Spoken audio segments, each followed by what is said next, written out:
2013年にデビューしてから今までに数多くのインタビューに答えてきた BTS メンバー。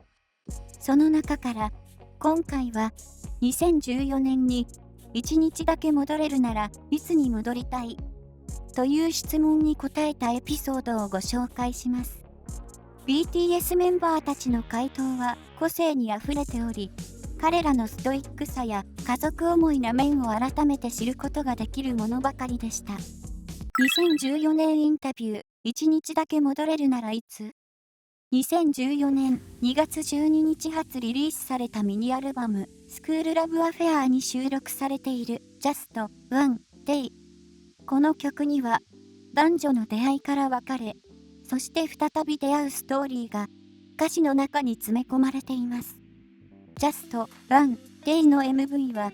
珍しく椅子に座ってのパフォーマンス。今の BTS メンバーから考えられないほどの初々しい姿にキュンとしてしまいます。Just One Day という曲名にかけて、1日だけ戻れるならいつに戻りたいという質問に BTS メンバーたちは一体どんな回答をしたのでしょうか。ジンが戻りたい日は両親とヨーロッパ旅行へ出かけた時で、ずっとゲームをしていたことを悔やんでいるとのこと。母に外を見た方がいいんじゃないと言われたけど、家の前と同じじゃんって今思うともったいないことをしたと思いますと語っていたジン。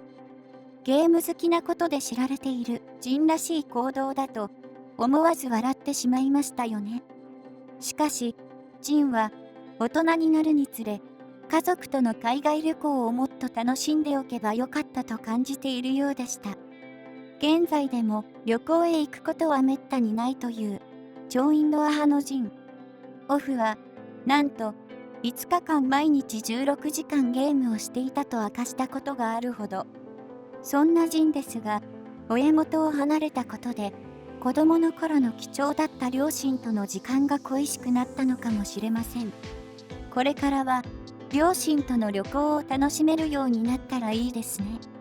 シュガは小学校時代に戻りたいと語り、その中でも小学後6年生に戻りたいと具体的な年齢まで指定していたのです。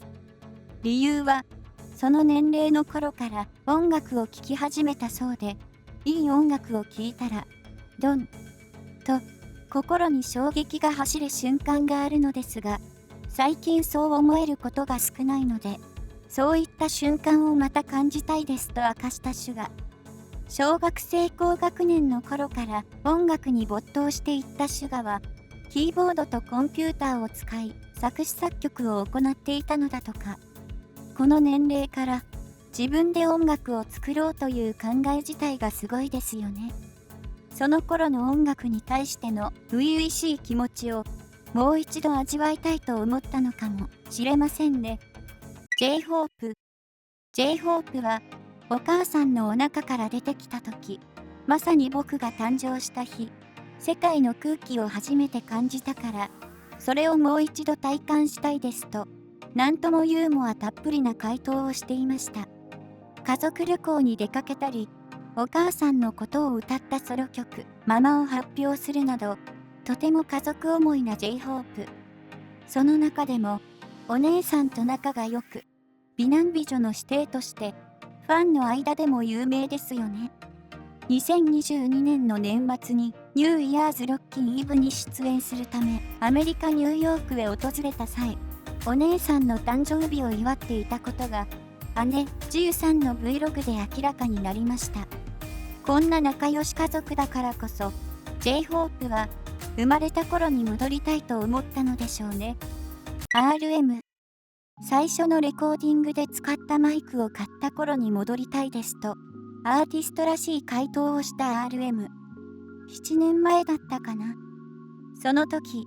どういう気持ちだったのか、音楽に対してどう感じていたのかをまた感じたいです。そしたらまた一生懸命やれる気がしますと話しており、音楽に対してのストイックさを感じましたよね。ラッパーとして高い評価を受けていた RM でしたが、アイドルとしてデビューすることで多くの心ない批判を受けてきました。なのでデビュー当時にブレて見えたり中途半端に見えないようにしっかりとしたものを自分の中に見つけなくてはならないと決意を明かしていたことも、初心を忘れずにいようとする RM の気持ちがこもっていた回答でした。ジミンは小学生の時に戻り、家族で行ったことのある公園でもう一度みんなと遊びたいと語っていました。公園では自転車に乗ったりお弁当を食べたりと、とても楽しかった思い出があるのだとか。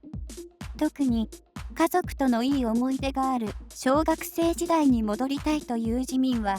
きっと家族思いなのでしょうね。デビュー後は多忙を極めていたため、家族を恋しく思っていたのでしょうか。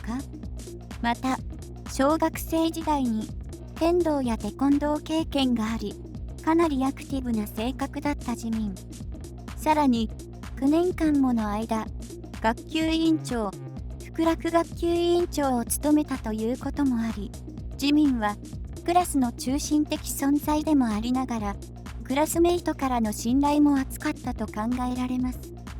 そんないい思い出がある小学生時代に戻ってみたいと思ったのかもしれませんね。テテ、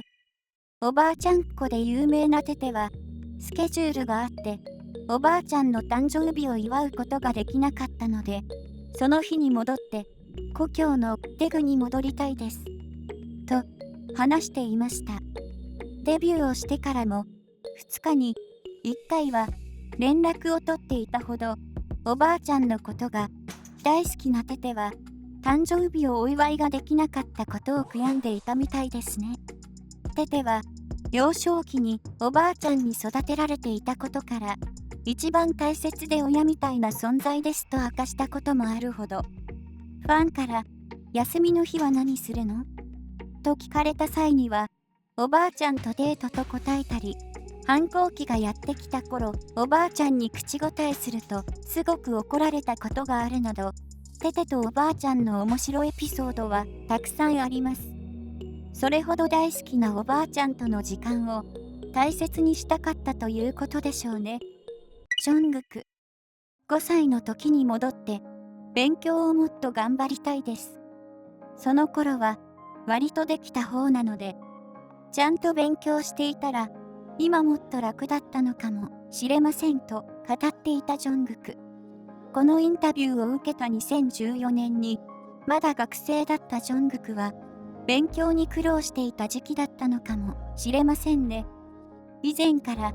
勉強が苦手だったと明かしていたジョングクは英語が特に苦手だったらしく、なんとテストで2点を取ってしまったこともあるのだとか。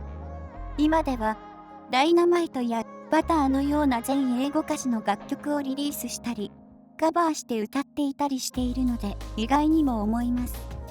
ジョングクが勉強を苦手になってしまったのは小学校2年生の頃からで、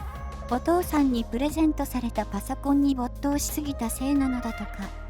また幼い頃から練習生になり BTS としてデビューしたので、普通の学生時代を過ごすことができなかったことも原因かもしれませんね。まとめ、いかがでしたでしょうか。今回は2014年に1日だけ戻れるならいつに戻りたいという質問に答えた内容をメンバーごとにご紹介しました。幼少期の頃の思い出や音楽を始めた頃など、人生のきっかけになった日に戻りたいと考えたメンバーがほとんどでした。BTS メンバーそれぞれの過去への思いを少し知れたような気がしましたよね。このような質問を今のメンバーたちに投げかけると、どんな回答が戻ってくるのか興味ありませんか？いつかまたインタビューに答えてほしいですよね。